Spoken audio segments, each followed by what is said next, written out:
Hey YouTubers, here with Slay the Spire.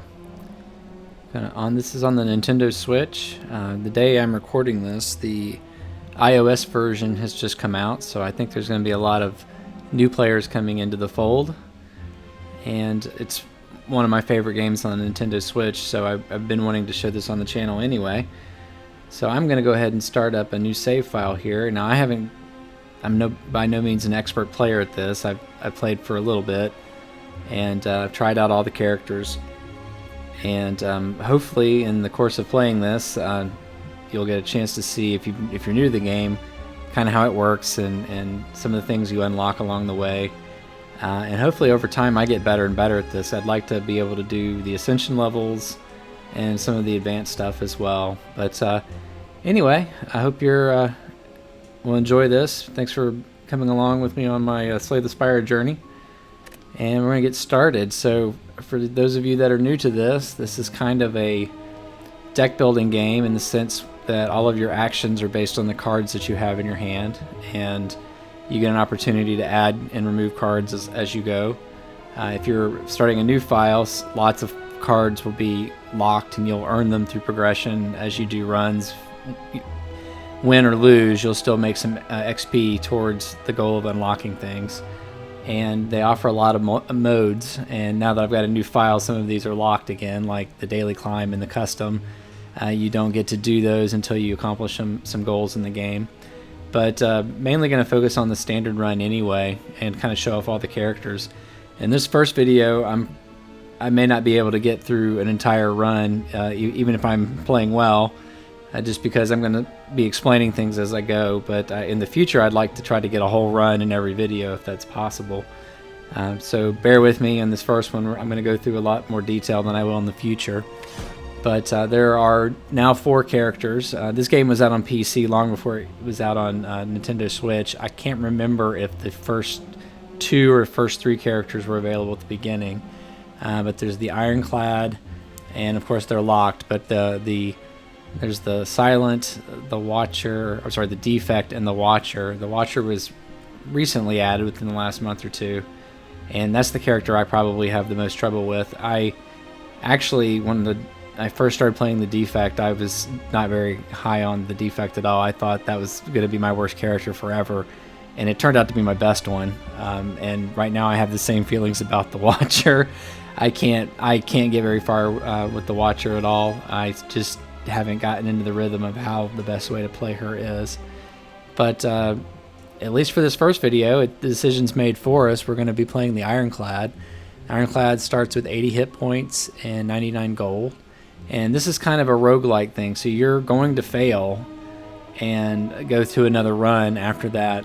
You don't really carry anything through to the next run other than anything that you might have unlocked, and those unlocks are not guaranteed. They really just open the cards up to be able to be obtained in a future run through the shop or through combat rewards, things like that. So you're not guaranteed to get the shiny new card that you just unlocked right away.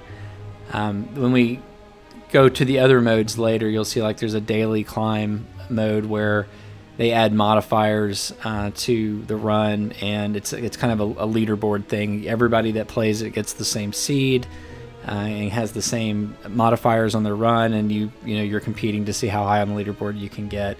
And then the last mode that I showed in the previous screen was the custom mode, where you get some control over what those modifiers are and even how you start the game, whether you draft your deck or you go through a certain number of random cards.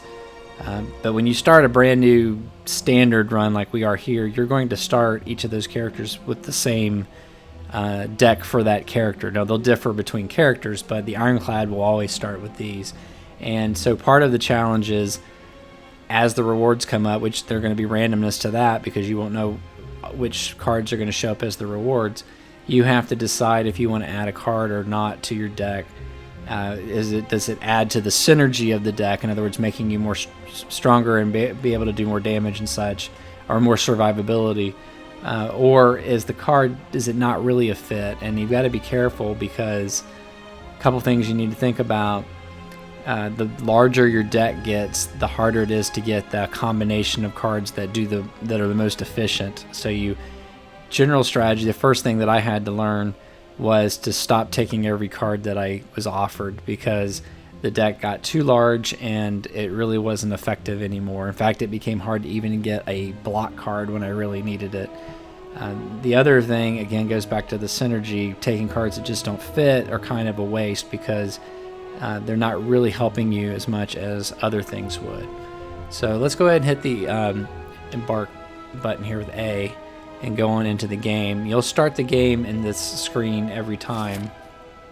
You'll go through the map, and usually, or always, you'll have a choice of starting locations, and you want to kind of look around at what's important to you. The first floor is not quite as critical, but you'll notice there's obviously monsters. There's also, the question marks are kind of events. They may be where you get several choices that have pluses and minuses. They may be actually still be combat encounters. They might be something really good like a hidden treasure room, and you get basically an extra treasure chest. You'll also find shops along the way where you can spend your gold for items and new cards. Also, you can remove a card. I'll show you that when we get there. And then there's periods here where the campfires are, where you can rest and potentially upgrade your cards. Every card, well, I shouldn't say every card that I'm aware of can be upgraded at least once. Mostly can only be upgraded once. And they will either increase the power of whatever that card does, or they'll reduce the cost of playing that card. So sometimes you'll find a card that is mediocre when you get it, but when you upgrade it, it becomes really good. So have to keep that in mind, and you learn that from playing. There's also elites on the board, and in the standard run, elites are good to fight. They're tougher, but they always offer a relic. And relics, if you go up to the top of the screen, you start, every character has a starting relic. Ours, I like this one particularly for the Ironclad. It basically, Burning Blood at the end of combat heals 6 HP every time. So it basically lets me get hit a little bit here and there and still heal a little bit up after the battle. So sometimes that lets you take a hit that you normally wouldn't want to take, because you know you're going to get that HP right back when the battle's over. So just looking at things, I'm going to go towards the right. I'd like to hit the shop along the way just to show you what that's about. And it looks like either way we go, we're going to have some question marks to show you what those events look like. But let's go ahead and get started, and I can go over the UI a little bit here. Obviously, because because it's a brand new game, they're going to show tutorial pages, which might be good. It saves me from explaining it too much when we get there. But yeah, we're going to play cards to do all of our actions. You get so much energy, and there's things that can happen during the game that will give you more energy. And basically, when you're out of energy, you're pretty much done with the turning. You pass control over to the enemies. There's the concept of block here. So block goes away at the end of every new turn unless you have a card or a relic or something that says otherwise. And that's how you defend yourself against the attacks of the enemies. And then the enemy will show their intents above them, whether they're going to attack, they're going to cast some kind of buff or debuff. And that will influence your decisions as well as far as what you want to do on your turn. So with all that, let's get started. And again, we have kind of a standard Ironclad starter deck here, which is going to be filled with lots of strikes and defends. Strike is going to do damage, defend is going to do block. So like I said, during the course of this first video, I will probably explain things a little bit more than I will in future videos. But what I'm generally going to try to do is not waste my HP. It's a resource just like anything else. There's limited places to heal along the way, so you don't want to squander HP. So anytime that I see an enemy is going to do damage, I'm going to weigh the costs of attacking versus defending and try to balance it where I take no damage or as little as possible while still getting the job done. So that's kind of how this is going to go. Now I can see right away, and I can hover over both myself and the enemies. It'll show any buffs or debuffs here, any special conditions. If I go over the enemy, it also reminds me that his intent is he's going to add a buff to himself. So right now I know he's not going to attack me directly for damage. So at this point, I wish I had more strikes in my hand, because I would just unload on him and do as much as I can. I'm obviously going to take the one that I have, and I really don't have anything else to play. So I'll just go ahead and block for 10, which is kind of wasted, but at this point with what I have right now, I can't roll over that energy to the next combat turn, so it doesn't really matter.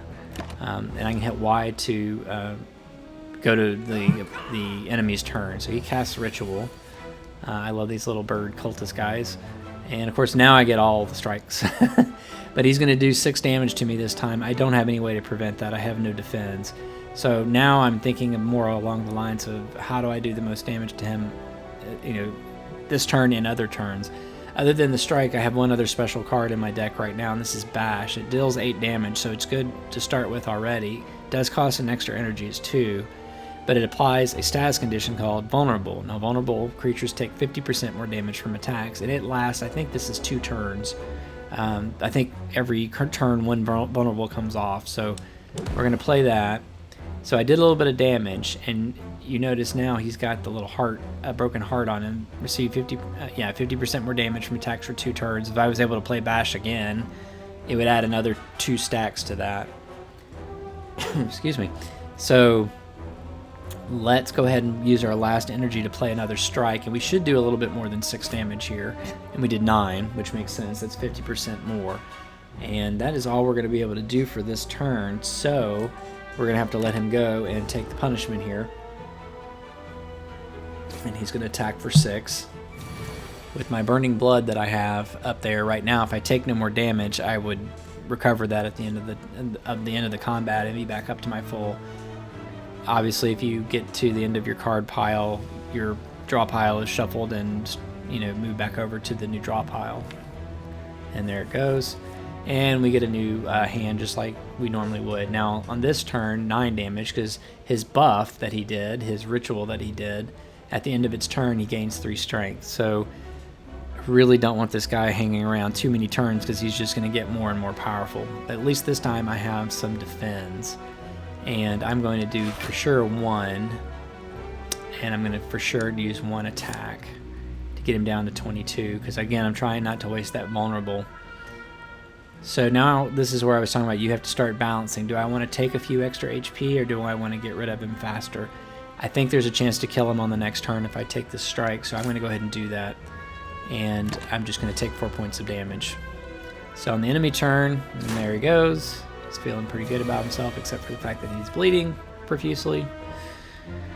And so yeah, we're going to be able to get him this turn because we can use 3 strikes. We can use Bash again. He doesn't have Vulnerable on him anymore, but with 3 strikes we should have him anyway. So, and there we go. So that gets us through our first combat. Our 6 points of healing kicked in at the end of that because of our relic. And we get some rewards. We get 15 gold and we get a chance to add a card to our deck here. Now, it's going to take you some time playing this to decide what cards you like, what works well. Very few cards are cards I avoid every single time, but there are some I just don't think are worth the cost, or are just not, are too situational, not useful enough. Armaments is fairly good, especially if you upgrade the card. It goes from upgrading a single card in your hand to upgrading them all in your hand, so you get more bang for your buck. But I think early on, getting strength up is a really good idea. Flex is temporary. It's only in the turn that you play it. You gain 2 strength, and then you lose that strength at the end of the turn, but it costs us nothing. So every time it comes around, we'll get some bonus damage if we're going to attack on that turn. So I'm going to take a flex, and I'm going to keep on going here. Let's go to our first random event, see what happens. And it is an event. It's not a combat. And so the upgrade shrine, before you lies an elaborate shrine to a forgotten spirit. I can leave and not take the bonus, or I can pray and upgrade a card. There's no downside. If there was a downside, it would be in red. So this is basically a free upgrade. And I could do that on Bash. I'm thinking I'm going to use it on Flex, so it just made our Flex twice as good. So I'm going to do that. And we'll just keep on going up here. And then I think I'll go to that merchant so you can see what a merchant looks like along the way. So I have 2 enemies here. Now, only one enemy is attacking. One is going to do some other kind of effect. Strategic. The enemy intends to inflict a negative effect on you. It's got 28 damage. I'm probably not going to be able to do anything about that. Block is not going to stop that. But I can get rid of 3 damage and an enemy if I just focus on this first slime here. So I'm going to do that and get rid of him. And it's really not going to matter, but I'll take this last defend, pass my turn over, and let's see, lick. So lick gives me the frail vulnerability, so let's look at that. I gain 25% less block from cards for 1 turn, so that means if I go over to my defend, you notice it's now showing gain 3 block instead of 5, and you notice it's red. That kind of helps you remember that there's a negative effect in play that's causing that.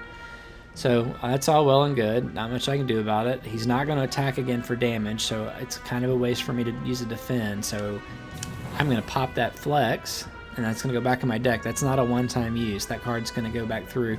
If it's a one-time use card, it'll say the word exhaust on it, and it'll basically vanish out of your deck for the rest of this combat, so we don't have to deal with that. Now look at that.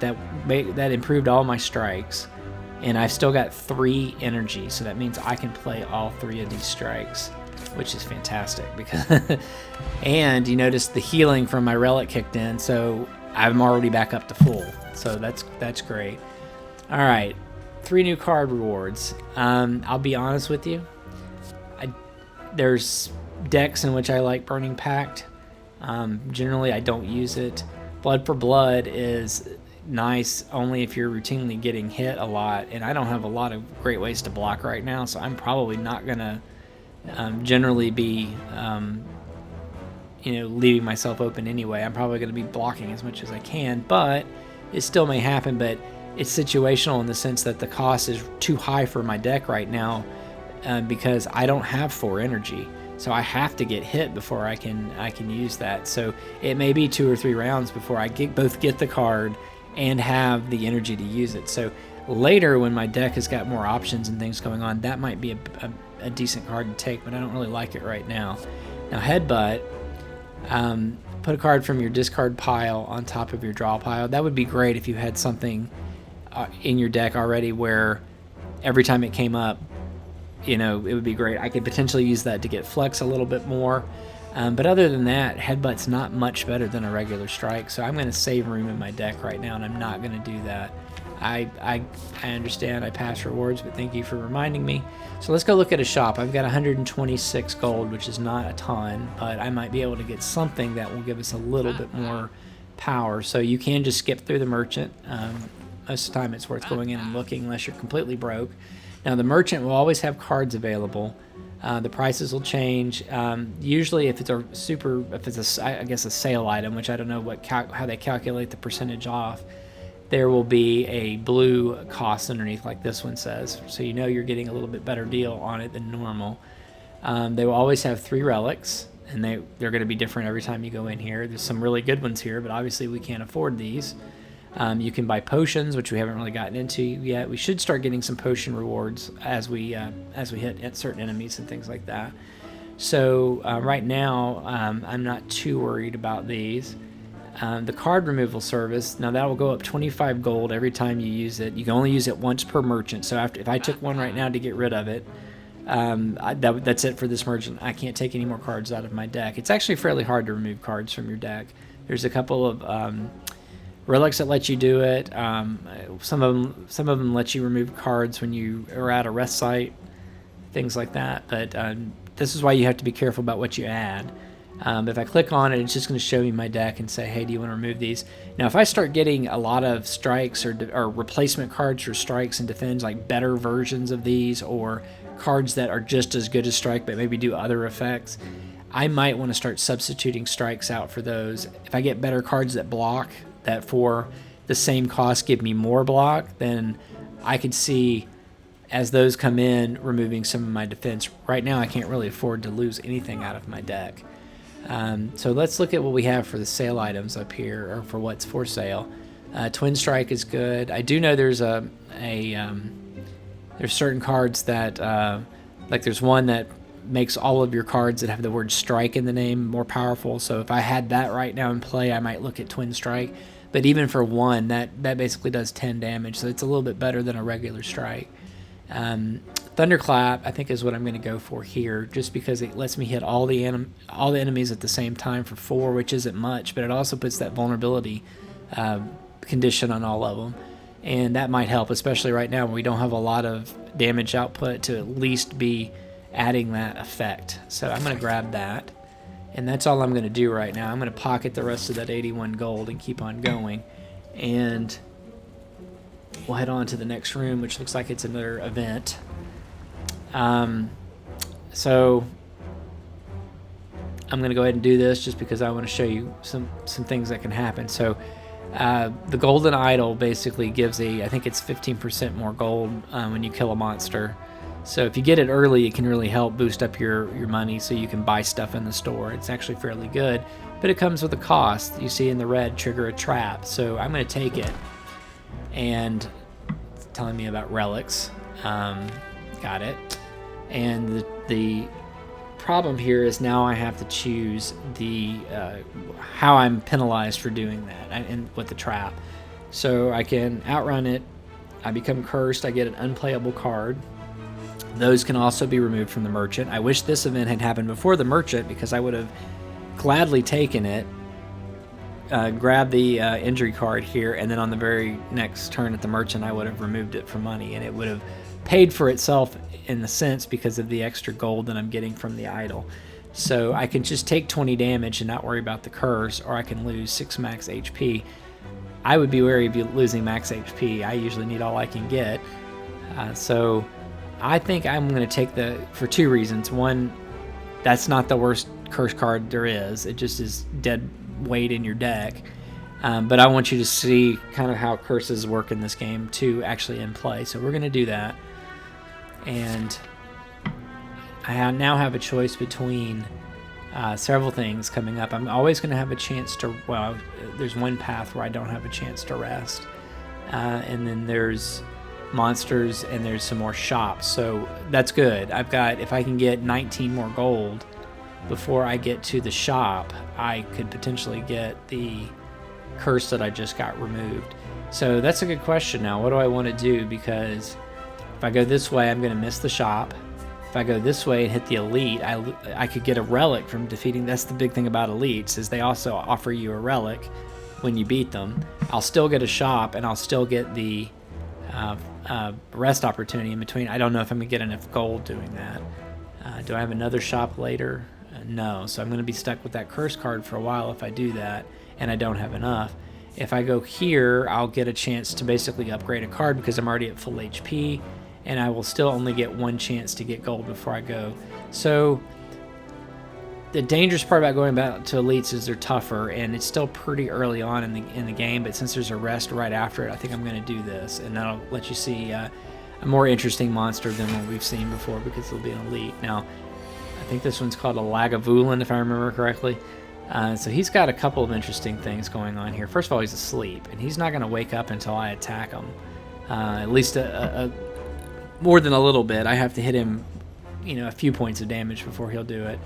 But he also has another ability called Metallicize, which is at the end of his turn, he gets 8 block every time. So we've got to cut through that 8 armor every time. So usually with this particular enemy, it's about all-out attack. You're just trying to get through because he also does some things to weaken you as well, and your damage goes down. So I'm thinking right now I've got the perfect opportunity to unload on him. So I am going to hit my flex to get 4 strength, and you notice now I'm up to 30 damage total in these cards I have left, and that's a pretty good start, although the first 2, most of that's going to be absorbed by the armor, and that's all I can do for right now. Now these guys pack some punch too, so I don't want them to hang around very long either, so I've just got to be careful here. So he's going to do 18 points of damage right away, so that is something that's not good. Now I do want to get vulnerable on him. This would get vulnerable on him with minimum damage, but it only costs 1. This will get 2 vulnerable on him, which I think might be more important, but I also want to defend. So I think what I'm going to do this time is I'm going to go ahead and put vulnerable on him, and I'm going to defend. And that may be a bad play now that I think about it, because it may wear itself off on the next turn. So I'm going to end up taking more damage, and I'm going to go ahead and get a little extra damage off of that 1 strike. So he's going to hit me for 18, and it hurts. Alright, so new cards. Flex is good in this condition because I need to get this damage on him fast as possible. Alright, 18 more damage. I can do the thunderclap and get the vulnerability in another strike, or I can block, and I think I'm going to do that this turn.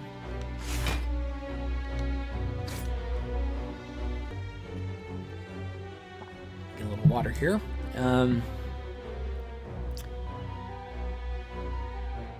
Alright, that's all we can do for that turn. So he's going to hit me for 8, but we're whittling his health down. And so, like I said, with these early decks, there's just not a whole lot of damage output. Now this time he's not attacking, so this is a good chance for us to just unload on him, but he's going to inflict a negative effect on me on the next turn, which is going to be that weakness. So my strike cards are going to start doing less damage anyway, so this is a great time to use what I have for every reason. So he's down to 47, but I'm going to find it's going to be a little harder probably to damage him on the remaining turns, because at least until the effects wear off. So I'm down a strength right now.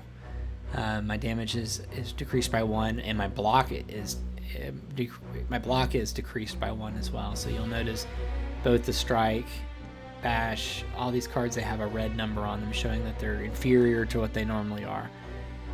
So that's not good. I still have 18 damage to worry about.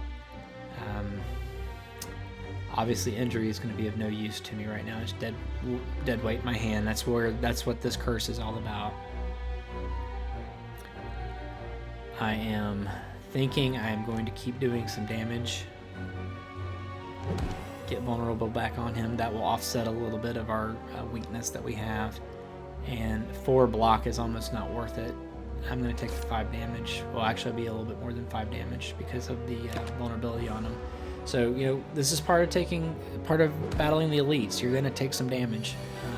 But we do get to rest right after this as well. So I have to keep that in mind. I'm not going to be able to do much with the defend. I can get 4 off again. So I'm going to unload on him this time as much as I can. I'm going to add another. I'm going to do that because of the vulnerability. And we're going to hit him for 2 more strikes. I don't say we should be able to. We definitely can kill him next turn if the card draw is good. But we're getting real low on HP. Flex comes at a really good time, as well as he's not going to attack us this time because he's going to do that negative effect again. So you notice we're back up. So we've got him because we've got enough cards even with just these. So that's it. With the vulnerability he had on him already, that's it. So we got the gold. So that's excellent. You notice the 7 in parentheses, that's the extra gold we got because of the idol. I'd forgotten about that already after I just got it. So we definitely were going to get enough gold to get the curse out of our deck. In Mummified Hand, whenever you play a power card, a random card in your hand costs 0 that turn. That's going to be great if we ever have a power card, but right now we don't have one, I don't believe. But we'll take it. And this card applies a power. Oh, now we have a power card. This card applies a power to you when used. Powers or passive abilities or remaining the duration of combat. So these are kind of like laying these on the table, and they always are in effect after you play them. They're usually fairly powerful. They usually are a little expensive. But this is actually a good card. Block is not removed at the start of your next turn. So if you can find a way to generate lots of block, you can carry it over from turn to turn. So we like that. Body Slam goes really well with that card. We can't get both because while you're adding all that block, Body Slam can do all the damage equal to the amount of block you have. So, and then when you upgrade that card, it actually becomes 0 cost if I remember correctly too. So it becomes so this is an example of a synergy between 2 cards. Now you still have to have something that gets you the block in the first place, but that's kind of where it goes. Battle Trance, draw 3 cards. You can now draw cards, additional cards this turn. Card draw is very important in this. It helps you get what you need at the right time, but there's a negative there with not being able to draw additional cards this turn. So if you don't get what you want, you're stuck. You can't use your other cards that have the ability to draw cards as well. So again, kind of situational, but in some decks that might be really good. I'm going to go ahead and take Barricade. If you're going to start trying to build some kind of combo in your deck, at some point you have to take a card. And some runs you're never going to find a card that goes with that. I've had cards like this where I've added it and I finally had to give up on it and remove it out of the deck because the deck goes a completely different direction. But for right now, we're going to take that and we're going to see what we can do with it. So we obviously are going to rest now because we took a lot of damage in that battle. So we'll show upgrading a card at a different place this time. So right now the only thing I want to do is remove that curse. I know there's going to be something really awesome here that I'm going to wish I could buy. Maybe not. Dual wield, basically choose an attack or power card, add a copy, so it kind of doubles what you're doing there. Rupture can be good in certain situations as well. I really don't feel too bad about dexterity potion is always good. Dexterity is going to improve your block, so you're going to give a bonus to all those block cards so they do a little bit more block. So that would be good if it was permanent, but it still might be good in a situation where we're going to be facing like another elite and we're taking too much damage. Fire potion deal 20 damage can sometimes get you out of a jam, but we're going to go ahead and remove a card because we'd like to get rid of that injury card that we picked up earlier in that event. Sounds good. We're going to leave the shop. Thank you very much. And this is a treasure chest, so we should pick up a relic here. Ink bottle. Whenever you play 10 cards, draw a card. Meh. Okay. We'll take it. And we're still not really super high on health, but we get an extra rest if we go this way, but we have to fight an elite. I think we'll do that just because one of the other things I've noticed in playing this game is if you're super cautious and you never hit any of the elites, you miss out on those extra relics, and eventually the power curve gets to the point where you just can't hold your own on the second and third floors of the dungeon here. So I'm going to go ahead and do it. It might mean we have an early end to our run, but that's part of the game, and that's why we're doing this. All right, so this event, Shining Light. Find a shimmering massive light encompassing the center of the room. Its warm glow and enchanting patterns invite you in. Enter. So plus and a minus. I can upgrade 2 random cards and lose 16 HP. I'm about to heal again, but if I lose 16 HP before I go in there, I'm still only going to be in about 60s when I go to the next one. So, but I'll have better versions of at least a couple of my cards. Let's do it. I knew it was going to be a strike and defense, so it couldn't do it. My best cards. It picked kind of my basic cards, but those two are better than they were, so it's still okay. And we will get to heal some. We're gonna have to heal again because we're down to 37 hit points, back up to 60, so still not ideal. And now we have to face another elite, and we will have one more final chance to rest for sure before we go to the first boss of the first level here. And there are going to be runs where you're not going to make it through the first level. It's just the way it goes. So let's go and check out this elite. Hopefully it's not too bad. Okay, so another part of learning the game is learning the creatures that you encounter. This guy is a pain in the butt because of one really important reason. After he buffs himself, he will start increasing his strength when you play anything other than attack. So this is kind of a DPS rush thing. And granted, if you don't know that going in the first time, it's going to be a little difficult because you're going to be like, man, this guy's power is just going up. What's going on? So you have to be careful and read the things going on the monsters. But right now, there's none of that effect. He's not going to attack me because he's about to buff himself. So I am going to lead with getting vulnerability stuck on him and also hitting with another strike. But he can do a lot of damage, so I'm actually in danger here. He freaks out. Enrage is the name of the ability. I couldn't remember what it was called. Whenever you play a skill, gains 2 strength. So you actually can play a power. You just can't play a skill, or he'll go up 2 strength. And the skills include blocks, so that's why this is difficult. Or flex in this case. So that's another thing. Flex would be good in attacking him, but he's immediately going to go up to 16 damage on me once I play that.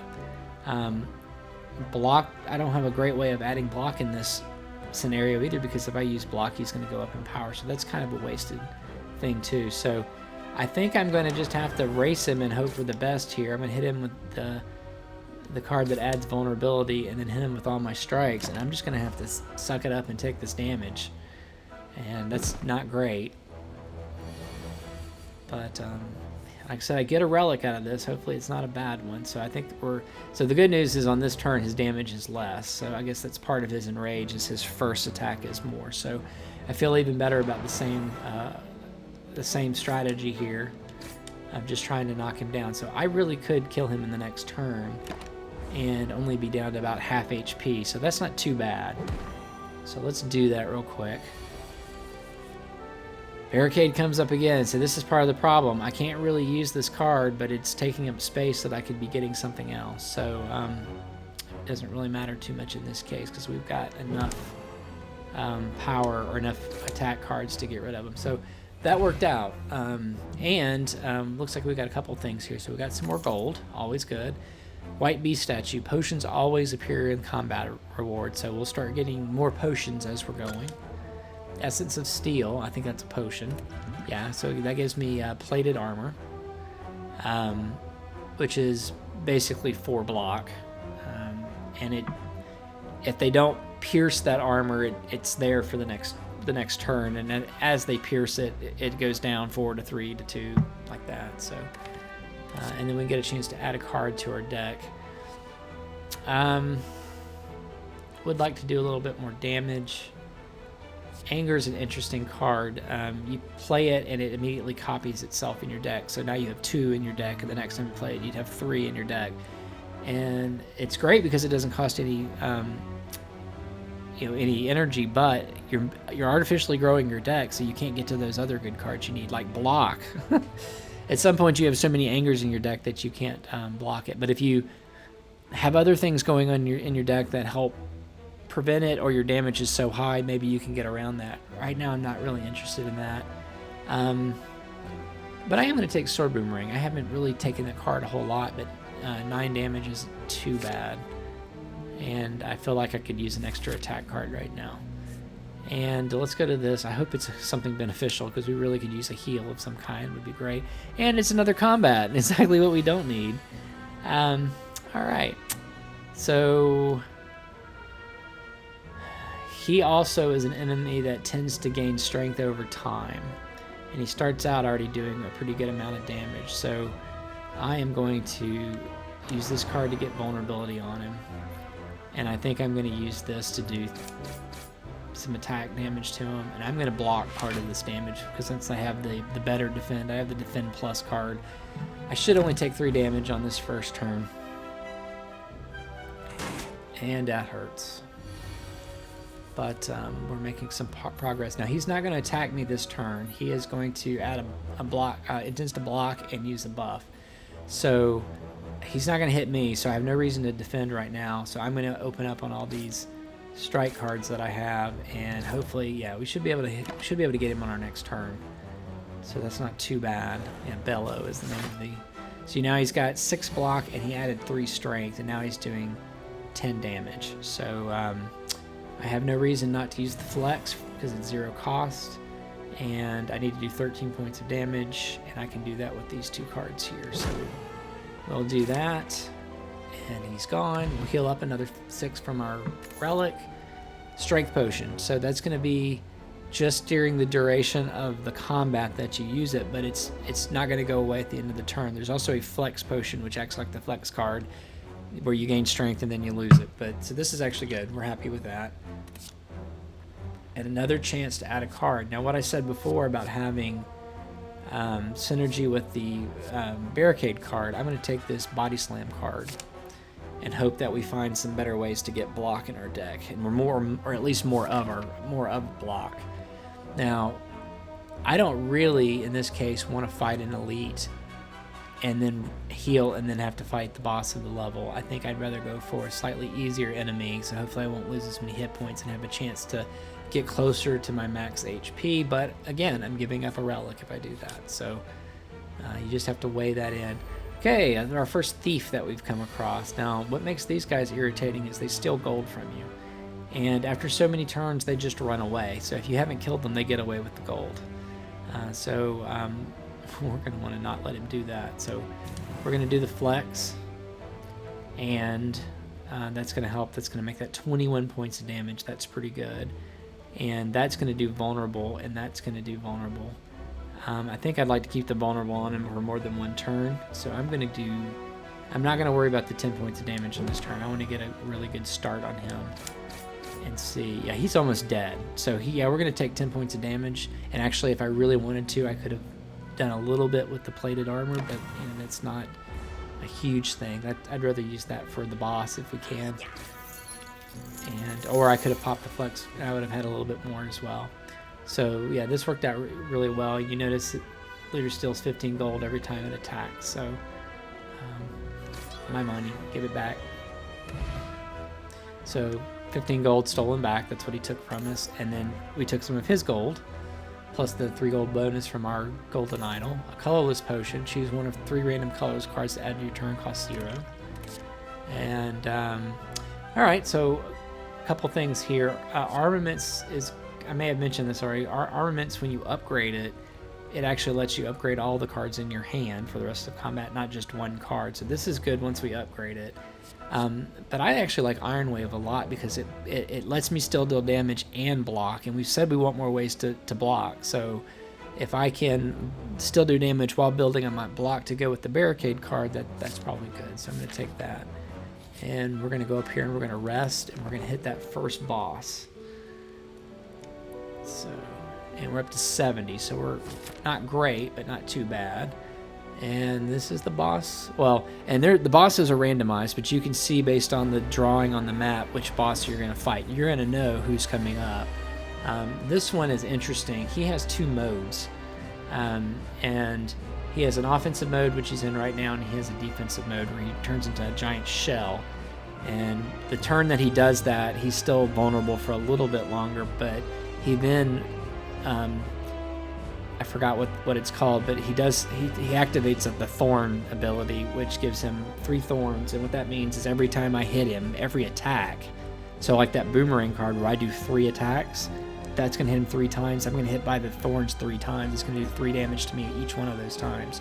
So you really want to hit him when he's not in the defensive mode, or you have enough block to offset the thorns damage. So and what causes him to shift is how much damage he takes. So you see mode shift after receiving 30 damage changes to a defensive mode. So for right now, he's just going to be hacking and slashing. But if I do 30 damage on him, he's going to go to his defensive mode. So generally, that's nice because it's kind of an interrupt. So if he's about to do a bunch of damage and you can get him to shift mode, his attack that turn goes away. So that's good. So let's do a couple other things here.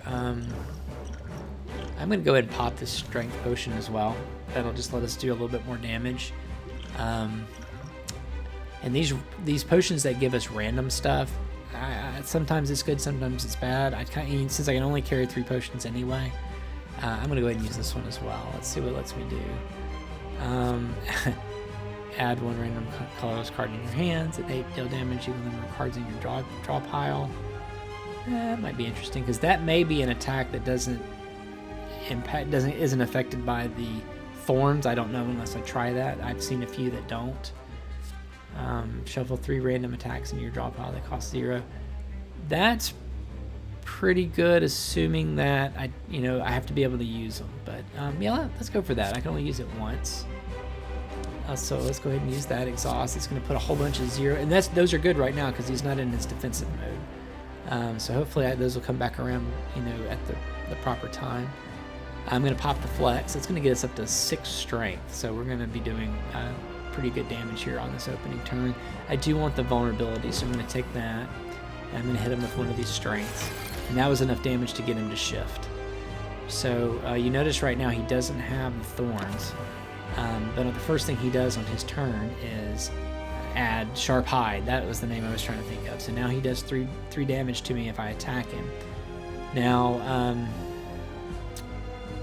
and I have all attacks, so that's great. So now there's a couple things going on here. Barricade, we still don't have a great way to add a bunch of block. I could play this just because it's something I played just one time. So once it goes on the table, I'm not going to keep it coming up in my pile, which means something else that's more valuable will be there in its place. But that's pretty hefty cost when there's other stuff to do.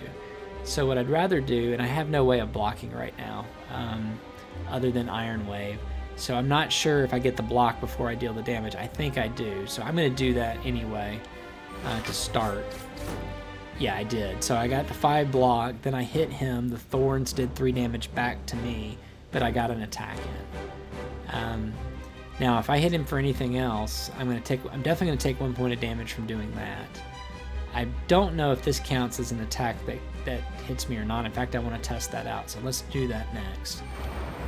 Yeah, okay, so that one did. So it doesn't matter. Those attacks do. So I can just, I can keep attacking. The only way I'm going to take some damage. Or I can, since I can't use this for anything else right now, I think I'm going to. That actually gave me another. So my relic kicked in for drawing cards and gave me a free card.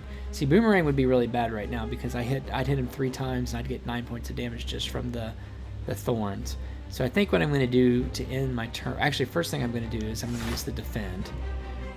And right now, if I don't do anything else, I don't have to use all my energy every turn. So I can pass the turn, which I may do.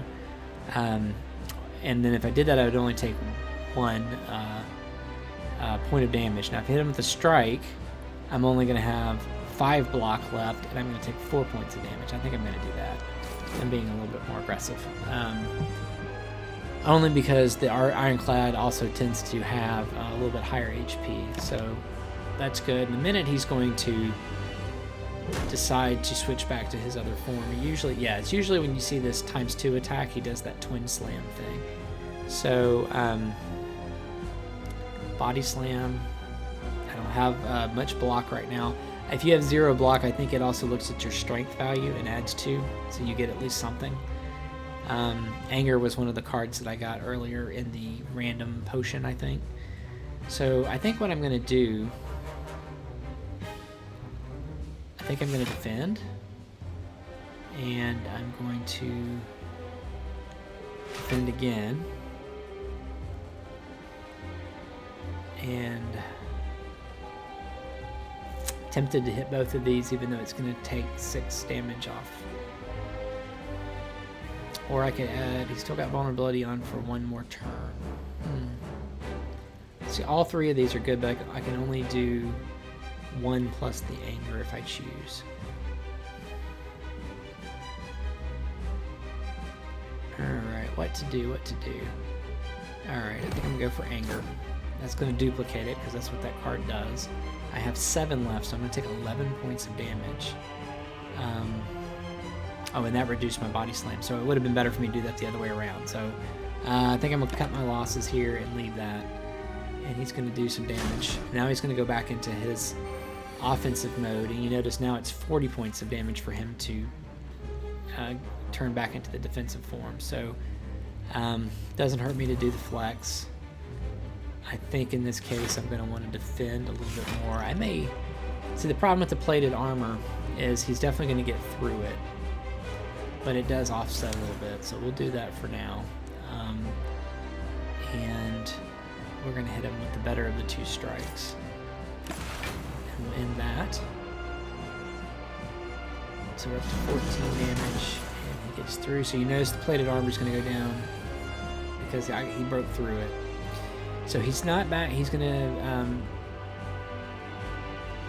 intending to block this turn, not attack, so that's good. So let's do a couple things.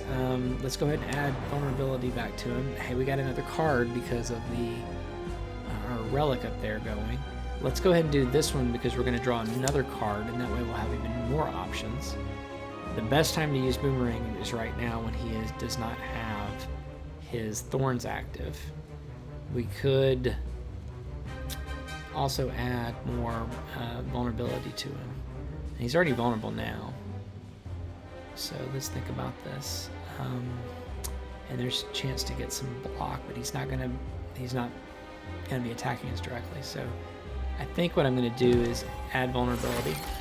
And his thorns is not up yet, so I can go ahead and do this, break through that, do 8 more damage, get another anger in the deck, and he's going to spend the next turn going back and adding his thorns again, and now he's going to hit me for 9, so that's not too bad. We're starting to get ahead of him a little bit here. I do have to worry now about the thorns again, so regardless, I'm going to put a defend up because I can use that to whittle away his through his thorns. I also really want to play anger again because it's free, and body slam looks good as long as I have a lot of block. So, and I need the block to offset the thorn. So I'm going to go ahead and do another one of these. And I'm going to take 3 off of my armor to do 15 more points of damage. And I'm going to do this one as well for 8 points of damage, even though I'm going to take another 3 off my armor. And I'm going to take 2 points of damage, but I did a lot of damage in return. So there's the back and forth pros and cons of everything you do. Every turn matters. Every decision you make matters. You make a misplay, which you're going to see misplays in this series for sure. I'm, again, not an expert, but it does make a difference. It makes a big difference on how your run goes. So he's got his thorns back on. He's already doing the 8 times 2, so that makes me think he's going to immediately turn back. I need to defend to deal with the thorns or the damage, one or the other. I didn't take barricade again. I'm not producing block at high enough levels to carry block over between the turns. So again, this card's really not working for me right now because I don't have a good way to do that. I'm hoping that improves. Would like to add vulnerability back to him again. I think that's worth it at this point. And my Inkwell procced again, so that means I got another card, another strike. And 11 damage is pretty significant. I'm going to go ahead and do this as well and see what other card I get. Maybe it'll be a defend. No, it's not a defend, but it's a better strike. So if I'm willing to take a point of damage, I can do 11 more to him before the 16. I'm going to go ahead and do it. Something else I didn't mention, at the end of only the boss fights, at the end of the level, you automatically heal to full health going into the start of the next level. So I don't care if I have 1 hit point left at the end of this as long as I win. So that's also driving my decisions. I didn't really mention that before, but that's part of what's going on. So I'm pretty confident I can do 9 points of damage to him before he does 46 points of damage to me. And I still get 2 block left from the last bits of my plated armor, which is going to go away, I believe. Yep. So, can I do 9 points of damage with a flex in my hand? I think I can do that. In fact, Anger will do it right now. So all those temporary, I just said temporary, but all those cards that we added from the potion and all that, those are not staying in my deck. That was for the duration of just that combat. Good little amount of gold. Gambler's Brew, I'm not a big fan of. Actually, this one's not the one I was thinking of. Gambler's Brew, but discards any number of cards and then draw that many. If you just get a really bad draw and it's situational, you got to have block and you have no block in your hands or the game's over. That's a good potion to have. I don't really like it in the sense that I've only got 3 potion slots and there's better potions. But it's useful by itself. So now we get some interesting things going on. None of these synergize super great with the block card that we've already got. Bludgeon does quite a bit of damage, which is nice. Brutality, you lose an HP and draw a card. If you have some kind of combo going where drawing cards has some other effect, and you have a way to heal yourself through that HP, then that might be a great card. Corruption's really nice in certain decks too, and actually Corruption can work with the Barricade deck, but you have to. Basically, what you do with Corruption is all the skills are 0, all the block cards are 0, so I can just start blocking for free, but that really doesn't help until I have more energy and better blocking cards. So might be the wrong choice. I'm going to take Bludgeon. I don't remember the last time I took Bludgeon in a run, so I'm going to try that out. I feel like we're a little underpowered on our attack damage right now, so that might help. And at the end of a level boss, you get the boss chest, which always has a choice of 3 relics in them. Just like everything else in this game, some of them are better than others. Some people can make work, and other people just can't seem to get them going. The first one, Ectoplasm Gain, and that's an energy, so we would start with 4 energy every turn, which is good. We really do want an extra energy, but you can no longer earn gold, and I tend to get a lot of upgrades through the merchant, so I'm not sure I like that one. Double the effectiveness of potions from Sacred Bark. If I had a lot of potions, and I was relying on them a lot, that would be all right.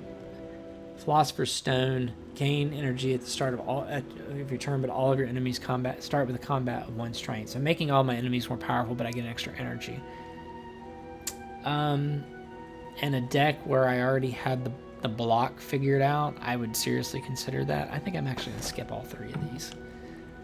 That's somebody's probably screaming right now if they're watching the video.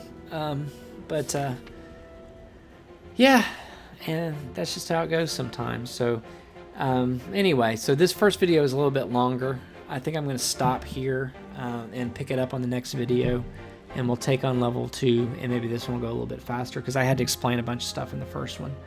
But anyway, that's Slay the Spire, and it's, again, one of my favorite games. I go back to it a lot, and I hope you'll keep watching the series with me as I play and get better, hopefully.